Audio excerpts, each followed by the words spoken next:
오늘 우리에게 주시는 하나님의 말씀은 신약성경 누가복음 10장 17절로 20절까지의 말씀입니다. 이 말씀을 함께 봉독하겠습니다. 70인이 기뻐하며 돌아와 이르되 주여 주의 이름이면 귀신들도 우리에게 항복하더이다. 예수께서 이르시되 사탄이 하늘로부터 번개같이 떨어지는 것을 내가 보았노라.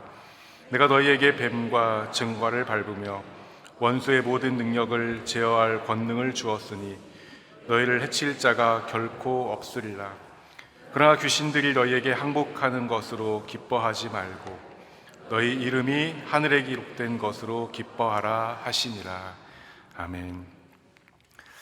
우리가 살아가면서 무엇인가를 경험한다는 것은 굉장히 중요한 일입니다. 왜냐하면 경험이라는 것은 우리의 생각과 이해의 폭을 넓혀주고 또한 추상적인 지식에 확신을 더해주기 때문입니다. 많은 분들이 여행을 하는 이유도 마찬가지라고 생각합니다. 여행을 통해서 쉼을 얻기도 하지만 한편으로는 일상에서 경험하지 못하던 새로운 것들을 경험함으로써 이해와 생각의 폭을 넓혀갈 수 있기 때문입니다. 백문이 불여일견, 100번 듣는 것이 한 번 보는 것만 못하다. 말 그대로 직접 보고 경험하는 것이 누군가에게 100번 듣는 것보다 낫다는 말입니다.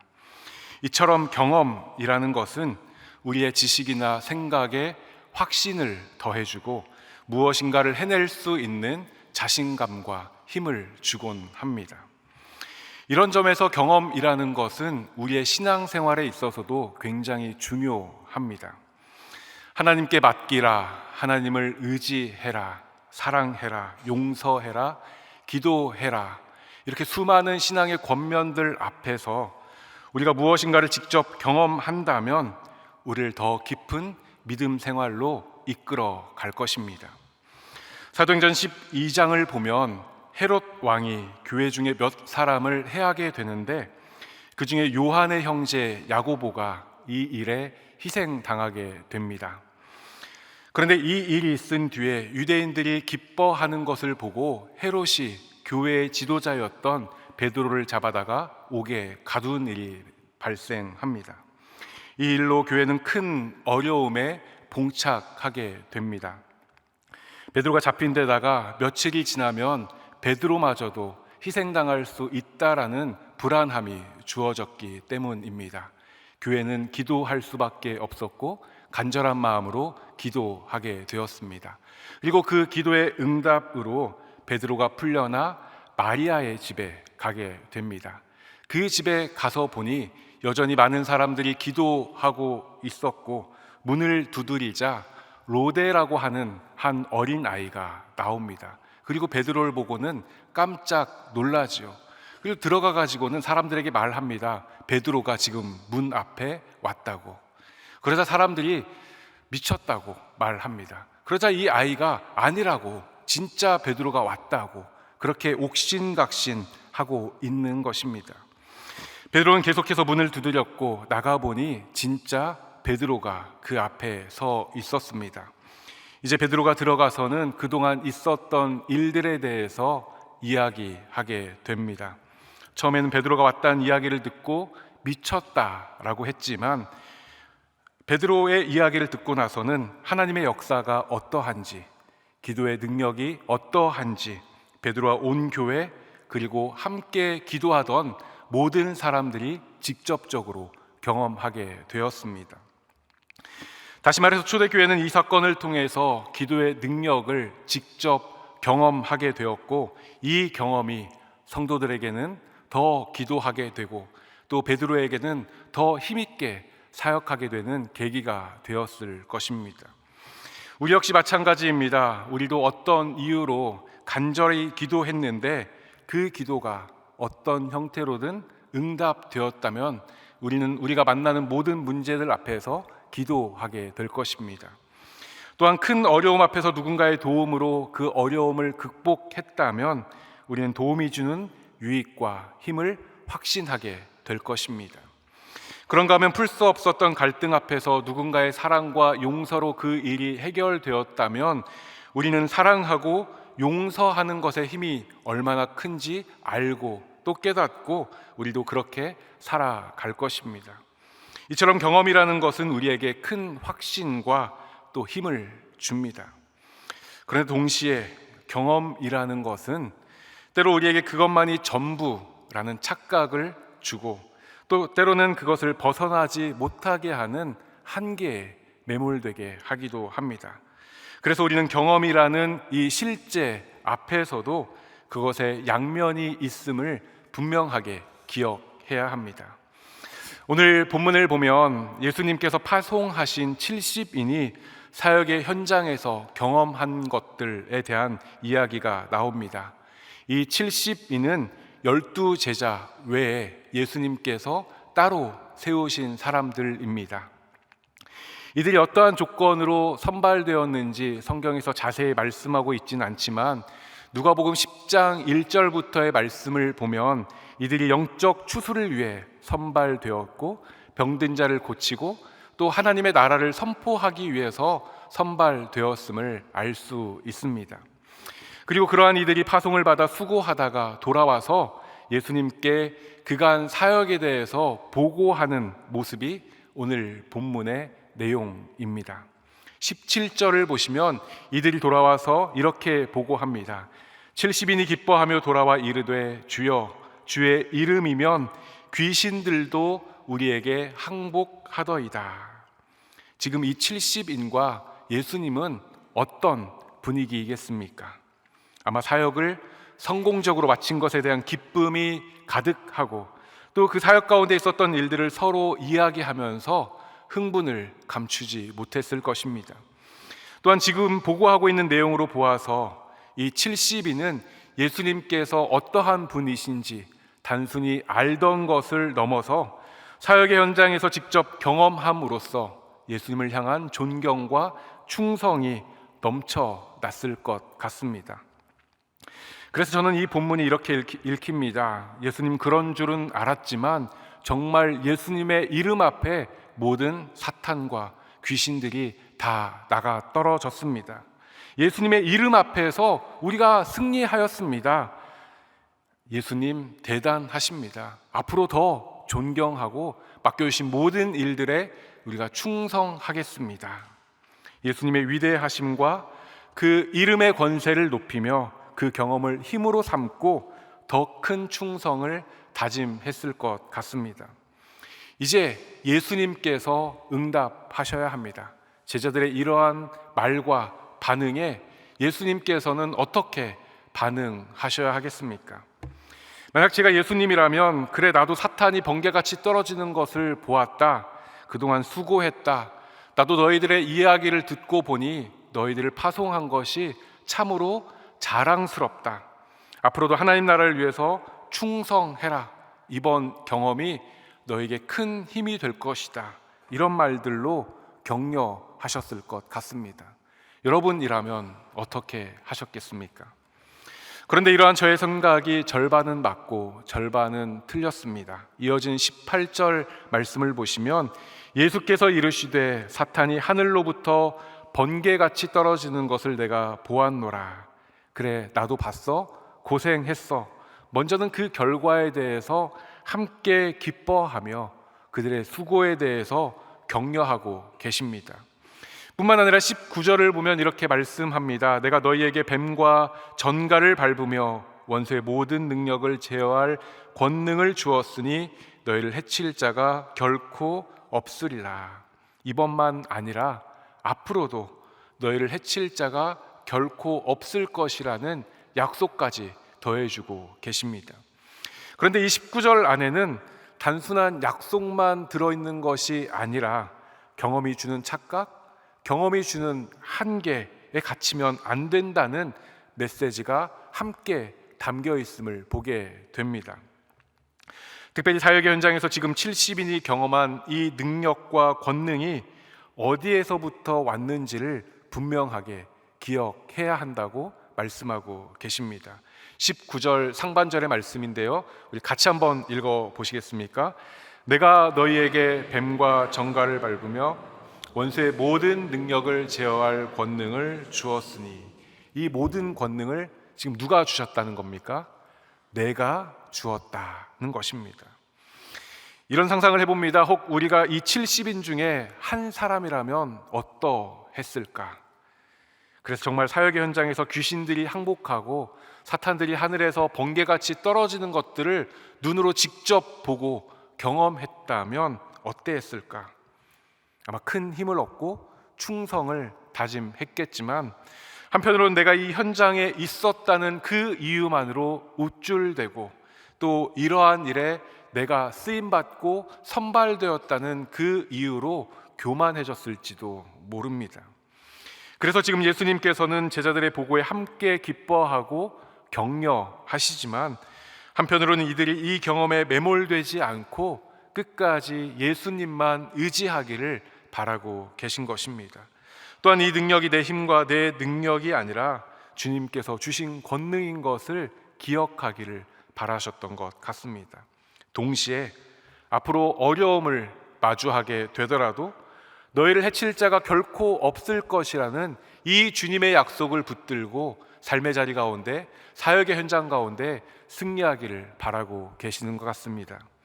다시 말해 예수님께서는 이 경험이 이들을 교만하게 하고 넘어지게 하는 것이 아니라 하나님을 더욱더 의지하게 하고 바르게 성장하는데 큰 밑거름이 되기를 바라고 계신 것입니다. 왜 그랬을까? 때로 경험은 우리에게 확신을 주지만, 때로 경험은 우리를 교만하게 하고 우리를 어떠한 틀 안에 가두어 버릴 수 있기 때문입니다. 은혜 받는 것이 중요하고 영적 경험이 중요하지만, 그 경험 때문에 내가 거기에 매몰되거나 교만하게 되어서는 결코 안 됩니다. 마치 그것만이 전부인 것처럼 착각하거나 그것만을 고집해서도 안 됩니다. 무엇보다 이 은혜는, 이 경험은 나로부터 출발된 것이 아니라 하나님의 선물이라는 것을 기억해야 한다는 것입니다. 그렇지 않으면 진짜 중요한 것을 놓치게 되는 것이죠. 오늘 말씀을 준비하다가 마가복음 9장의 이야기가 떠올랐습니다. 마가복음 9장을 보면 한 아버지가 귀신 들린 아들을 데리고 예수님께로 나온 이야기가 나옵니다. 이 아버지가 처음부터 예수님을 만났더라면 좋았을 텐데 마침 예수님께서 계시지 않아 제자들을 만났습니다. 그런데 제자들이 이 아들을 고치지 못한 채 변론만 계속하고 있는 것이죠. 그리고 그때 예수님께서 오셔서 무슨 일이냐 물으셨고, 이 아버지는 내 아들이 이러이러해서 제자들에게 왔는데 능히 고치지 못하였습니다라고 대답합니다. 예수님께서는 내가 얼마나 너희와 함께 있고 내가 얼마나 참아야 하겠느냐, 믿는 자에게는 능히 하지 못함이 없다, 이들의 믿음 없음을 꾸짖고는 고쳐주십니다. 그런데 성경은 이후에 두 절의 말씀을 덧붙이고 있습니다. 이런 말씀입니다. 우리 같이 한번 읽어보시겠습니까? 집에 들어가심에 우리는 어찌하여 능히 그 귀신을 쫓아내지 못하였나이까? 이르시되 기도 외에 다른 것으로는 이런 종류가 나갈 수 없느니라 하시니라. 다 정리되고 나서 집에 들어가서 제자들이 조용히 묻는 것입니다. 왜 우리는 못 쫓아냈습니까? 그래서 예수님께서 뭐라고 대답하십니까? 이르시되 기도 외에 다른 것으로는 이런 종류가 나갈 수 없느니라. 다시 말해서 제자들이 이 귀신을 쫓아내지 못한 이유는 기도하지 않았기 때문이라는 것입니다. 아니 설마요, 예수님의 제자들이 귀신을 쫓아내는데 기도도 안 했다고요? 그런데 적어도 이 대답 속에서 분명하게 알 수 있는 것은 제자들이 이 일에 관해서는 기도하지 않았고 평소와 같이 귀신을 쫓아내는 그 행동에만 몰두하고 있었던 것입니다. 그러니까 제자들은 이제껏 자기들이 경험했던 그 경험만 의지한 채, 그것만을 기억한 채 더 중요한 것, 왜 이 일이 일어났는지를 잊고 있었던 것입니다. 이 지점에서 귀신들이 쫓겨나는 일을 현상으로 이해하고 기도하는 것을 본질로 이해하고 다시 말씀을 보십시오. 제자들은 자신들을 통해 귀신을 쫓아냈던 그 경험과 현상에 정신이 팔린 나머지 이 사역을 위해 기도해야 하는 그 본질을 잊고 있었던 것입니다. 동일한 관점으로 오늘 본문에서 70인이 사역의 현장에서 경험한 일들, 다시 말해서 귀신이 번개같이 떨어지고 항복하는 일들을 현상으로 이해한다면 예수님께서는 이러한 현상에만 집중하다가 본질을 놓치는 일이 없기를 바라셨던 것입니다. 그렇다면 오늘 말씀에서 본질은 무엇입니까? 먼저는 이 모든 권능이 예수님께로부터 왔다는 것입니다. 19절 상반절의 말씀 다시 읽어드립니다. 내가 너희에게 뱀과 정갈을 밟으며 원수의 모든 능력을 제어할 권능을 주었으니.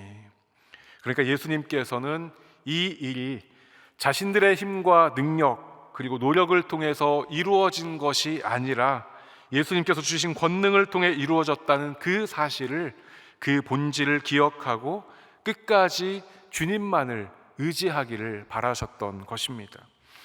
다시 말해서 아까 살펴보았던 마가복음 9장에서 제자들이 기도해야 하는 본질은 잊은 채 귀신을 쫓아냈던 그 현상과 경험에만 몰두해 실패했던 일이 이들에게서는 일어나지 않기를 바라고 계신 것입니다.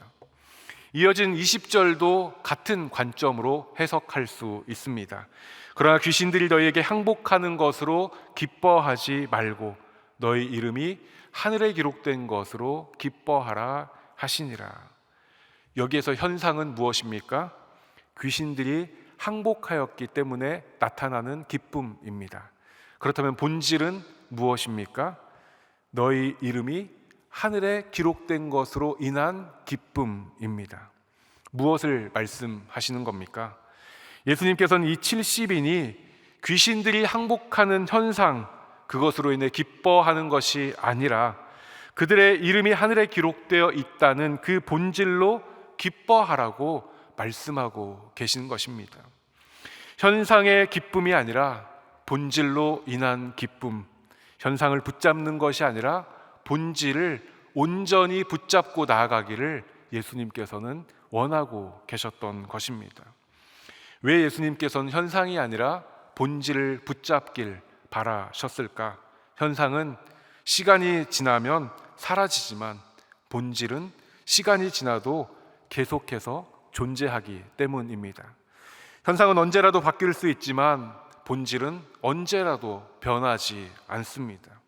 그렇게 우리는 언제라도 바뀔 수 있는 현상이 아니라 변치 않는 본질을 붙잡아야 하고, 그러할 때 우리는 흔들리지 않게 됨을 깨닫게 됩니다. 여러분, 오늘 어떤 일들을 만나고 어떤 하루를 보내셨습니까? 그리고 그 일들과 경험 속에서 여러분의 감정과 생각은 어떠했습니까? 오늘 하루 사이에도 적어도 한두 번은, 아니 수십 번씩 오가는 생각과 감정들을 마주했을 것입니다. 그런데 왜 그랬을까요? 우리가 기억해야 할 본질은 잊은 채 상황만 우리에게 계속해서 다가왔기 때문입니다. 사도 바울은 우리에게 항상 기뻐하라, 쉬지 말고 기도하라, 범사에 감사하라고 말씀합니다. 어떻게 변화 가득한 현상 속에서 우리가 항상 기뻐할 수 있을까? 오늘 말씀을 기억한다면 우리의 이름이 하늘에 기록되어 있다는 이 본질을 기억하고 우리의 삶의 자리 가운데 일어나는 여러 현상 가운데 흔들리지 않을 때 항상 기뻐할 수 있게 되는 것입니다. 그렇습니다. 본질을 붙잡으면 뭔가 대단한 일이 일어나지 않아도, 본질을 붙잡으면 바라던 무엇인가가 꼭 이루어지지 않아도 늘 기쁘고 감사한 삶을 살 수 있습니다.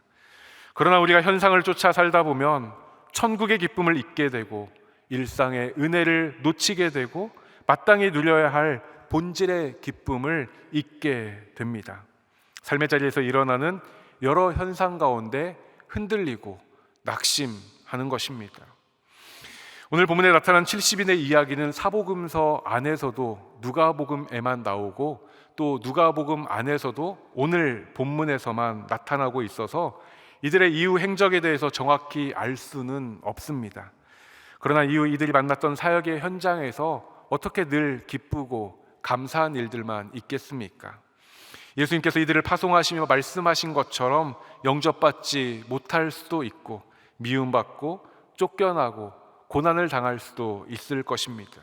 그러나 그때에도 이 70인이 예수님께서 우리에게 큰 권능을 주셨다는 것과 우리의 이름이 하늘에 기록되어 있다는 그 본질을 기억했다면 이들은 수많은 현상 앞에서 낙심하거나 흔들리지 않았을 것입니다. 뿐만 아니라 이들은 이들에게서 나타나는 어떤 현상 가운데 결코 교만하지 않았을 것이고 더 큰 기쁨이 있다는 것을 기억하며 맡겨주신 사명들을 넉넉히 감당했을 것입니다. 그렇게 오늘 귀신들이 너희에게 항복하는 것으로 기뻐하지 말라는 말씀의 또 다른 의미는 기대하는 무엇인가가 이루어지지 않았다 하더라도 낙심하지 말라는 것입니다. 왜냐하면 그것이 우리가 추구하는 본질이 아니기 때문입니다. 더 나아가면 삶의 자리에서 나타나는 어떠한 현상이 본질을 붙들고 있는 우리를 흔들지 못하도록 낙심하지 못하게 하도록 하라는 말씀입니다. 사랑하는 여러분, 여러분의 삶의 자리는 어떠하십니까? 사실 우리가 살아가는 삶의 자리가 결코 쉽지 않습니다. 뿐만 아니라 시시각각 바뀌는 여러 현상들은 우리의 마음을 흔들 때도 있습니다. 그러다 보면 마땅히 붙잡아야 할 본질은 놓친 채 현상에만 치우쳐 살게 될 때도 있습니다. 때로는 그 현상이 우리를 기쁘게 하기도 하고 때로는 그 현상이 우리를 낙심하게 하기도 합니다. 예수님의 제자들도 그러했습니다. 그러나 오늘 말씀은 우리에게 분명하게 도전합니다. 현상을 붙잡지 말고 본질을 붙들어라. 귀신들이 너희에게 항복하는 것으로 기뻐하지 말고 너희 이름이 하늘에 기록된 것으로 기뻐하라. 현상으로 인해 기뻐하지 말고 본질로 인해 기뻐하라고 우리에게 도전합니다. 내 경험이 눈에 보이는 어떠한 현상이 우리를 교만하게 하거나 낙심하지 말고 비록 보이지 않을 수 있지만 그 무엇으로도 흔들 수 없는 그 본질을 붙잡고 그 주님의 말씀과 사랑을 붙잡고 그 위에 든든히 서기를 오늘 말씀은 우리에게 도전하는 것입니다. 바라기는 오늘 우리가 누리는 기쁨의 이유가 본질로 인한 기쁨 되기를 소망합니다. 내 사업이 잘 되고 투자하는 것이 잘 되고 가정이 평안하고 자녀들이 형통하기 때문에 기쁜 것이 아니라 우리의 이름이 하늘에 기록되어 있다는 이 변치 않는 사실과 본질, 이것이 우리에게 진정한 기쁨 되기를 원합니다. 동시에 세상 일들로 인해 낙심하지 않기를 원합니다. 내가 원하는 것이 잠깐 안 되고 멈춰져 있고 길이 없는 것처럼 보인다 할지라도 그 현상이 우리를 흔들 수 없음을, 그것이 우리가 누려야 할 기쁨의 본질이 아님을 기억하고 삶의 자리 가운데 우리에게 주신 사명을 넉넉히 감당하고 또 천국의 기쁨을 온전히 누리며 승리하는 저와 여러분 되기를 주님의 이름으로 축복합니다. 함께 기도하겠습니다. 하나님 아버지, 감사합니다. 부족한 저희들을 사랑하여 주시고 천국의 기쁨을 허락하여 주시니 감사합니다. 비록 여러 현상으로 가득한 이 땅을 살아가고 또 그 현상으로 인해 기뻐하기도 낙심하기도 하는 우리들이지만 우리의 이름이 하늘에 기록된 것을 기뻐하며 기억하며 항상 기뻐하는 그리고 감사하는 우리의 삶이 되게 하여 주옵소서. 현상이 아니라 본질을 붙들게 하여 주시고 주의 말씀과 사랑을 붙들고 굳게 서서 승리하는 우리 모두가 되게 하여 주옵소서. 의지하옵고 귀하신 예수님의 이름으로 기도드립니다. 아멘.